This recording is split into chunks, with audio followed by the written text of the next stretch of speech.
আসসালামু আলাইকুম। সবাই কেমন আছেন? আশা করি আপনারা সবাই ভালো আছেন এবং সবাই ভালো থাকেন, এটাই কামনা করি। যে যেখান থেকে আমার ভিডিও দেখছেন সকলের জন্য সব সময়ের জন্য শুভকামনা, দোয়া ও ভালোবাসা। জাস্ট একটি টপিক নিয়ে আজকে আলোচনা করব। এই টপিকটি, যদি আপনি নিজেকে একজন এইচআর প্রফেশনাল হিসেবে দাবি করেন, এই টপিকটি আপনার জন্য খুব গুরুত্বপূর্ণ ভূমিকা পালন করবে। তো আজকের টপিকটি হচ্ছে এমপ্লয় টার্নওভার। এমপ্লয় টার্নওভার যদি আপনি জানেন, তাহলে কিন্তু খুব সহজেই আপনি এমপ্লয় টার্নওভারের ক্যালকুলেশন করতে পারবেন।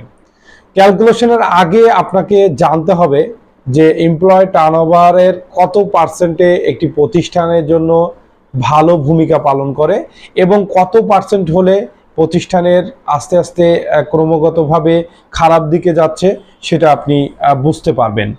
সেই বিষয়টা কিন্তু আপনাকে এইচআর প্রফেশনাল যদি আপনি হয়ে থাকেন, তাহলে কিন্তু আপনাকে ইন্টারভিউ বোর্ডে আপনাকে কিন্তু এই প্রশ্নটা কমন প্রশ্ন করে থাকে যে এমপ্লয় টার্নওভার রেট কত পার্সেন্ট আপনি ভালো মনে করেন আপনার দৃষ্টিকোণ থেকে।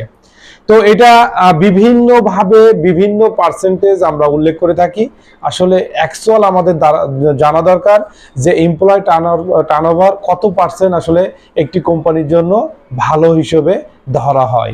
সর্বপ্রথম আপনাদেরকে আমি জানাতে চাই যে একটি প্রতিষ্ঠানের জন্য বা একটা অর্গানাইজেশনের জন্য যদি আপনি 5 থেকে 6% পর্যন্ত যদি এমপ্লয় টার্নওভার থাকে, তাহলে কিন্তু আপনি ওই প্রতিষ্ঠানটা ভালো বা গুড মার্কিং করতে পারবেন।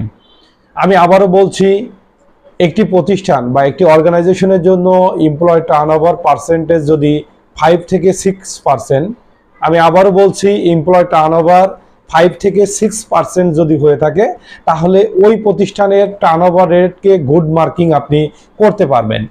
অনেকে আবার আমার এই প্রশ্নের সাথে দ্বিমত পোষণ করবেন, তারা বলবেন যে 10% পর্যন্ত ভালো হয়। কিন্তু অ্যাকচুয়ালি যদি আমরা অ্যাভারেজ ইন্টারন্যাশনালি বা গ্লোবালি যদি আমরা চিন্তা করি বা বাংলাদেশের প্রেক্ষাপট চিন্তা করি, যদি আপনি গুড মার্কিং করতে চান, তাহলে অবশ্যই আপনার 5 থেকে 6% হলে আপনি গুড মার্কিং করতে পারবেন।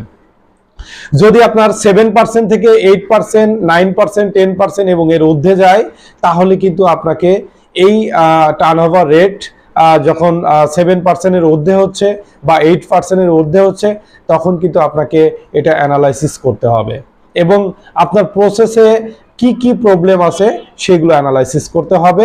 এবং যেই সকল এমপ্লয়